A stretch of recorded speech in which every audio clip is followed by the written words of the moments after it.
Hi everybody, Chris Stokes from Custom Fitness Personal Training Studio. Today we're talking about 5 common misconceptions about nutrition. Happens every day, right? There is so much information out there that it is almost impossible to know which way to go with things, what is best in the moment. And so often we try something for short term and it doesn't seem to work, so we switch it up. And then we switch it up again instead of being patient and making sure that we're sticking with it long enough for our body to actually adapt to it and do what it needs to do. So first thing that I want to address here is that diet and nutrition are two totally different things, right? So being on a diet versus the nutrition that you're eating, in layman's terms, general population, that is two different things nowadays. Now, technically in the dictionary, it's going to be the same thing, right? So we know that a diet is typically something that you hate doing, that's short term, that you can't maintain, whether it's over, a 6-week period or over a 6-month period or over a 6-year period. Eventually there comes a point where you say no more. Nutrition has also been kind of skewed now, the definition, meaning more supplements. And that's great, but the nutrition I'm talking about today is real whole foods. So we're not talking supplements, we're not talking short-term diets, we're talking about nutrition. And we're talking about the 5 misconceptions about that nutrition. So number one, first misconception that most people have, and this is coming from most of our weight loss seeking clients, is that restricting calories and eliminating macronutrients, is okay. That's actually not, right? So there comes a point where you've restricted too far. What you'll notice is that a lot of the clinics that do the weight loss diets that put you on, say, a liquid fast, and it's a very low calorie count, they're supervised by physicians, right? There's a reason for that, because your body typically does not need to go below 1,200 calories a day unless you're being supervised by a physician and there's a specific reason for it. If you're diabetic, we can't go below 1,500 calories a day. We have to keep the body at a healthy level of nutrition. So it's not okay to take those out. The macronutrients, there are certain macronutrients that we, try to take out because we think that that's going to help us with weight loss, but technically they're all there for a reason. Our body needs them. They need protein, we need fats, we need some sort of carbs. Our body has to have those things. They're not evil words, they're not bad for you.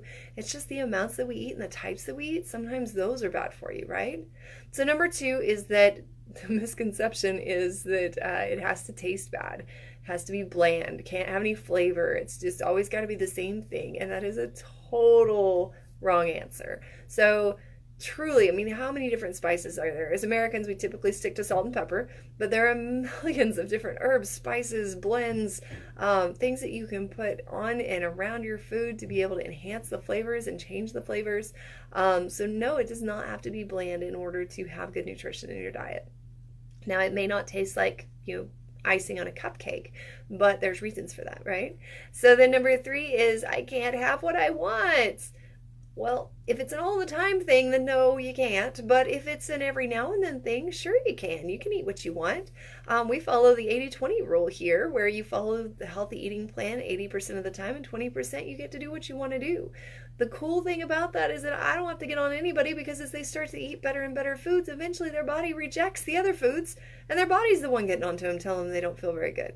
So as you start to eat healthier foods and your body's needs change, it starts to say, oh my goodness, she gave me vegetables today, I needed vegetables, and it starts to crave more of them. So no, it's not that you can't have what you want, it's just that we start to shape and change the nutrition that we eat, and then we follow that 80-20 rule. Sometimes we go out and we splurge and enjoy life, and we have dinner with friends, and we have birthday cake or whatever we're doing, and you enjoy, and then you just get right back on track. So number 4 is that it all has to be raw. I hear this a lot. Can I cook that? Am I supposed to have it all raw? That's really gross. I can't handle that. Well, some people like raw, some people don't. That's fine. My job is to get you to eat healthier, not to perfect everything to a T. So if I can get you to eat better, maybe for you, that's having some cooked vegetables. Maybe for you, that's having some, something just a little step up, instead of switching the whole diet plan around to where your nutrition is like flipped from one side to the other. So it does not always have to be raw. It has to be whatever you are willing to eat. That's the goal first, right? So if you don't normally eat, I like to use vegetables as an example because so many people don't eat enough of them.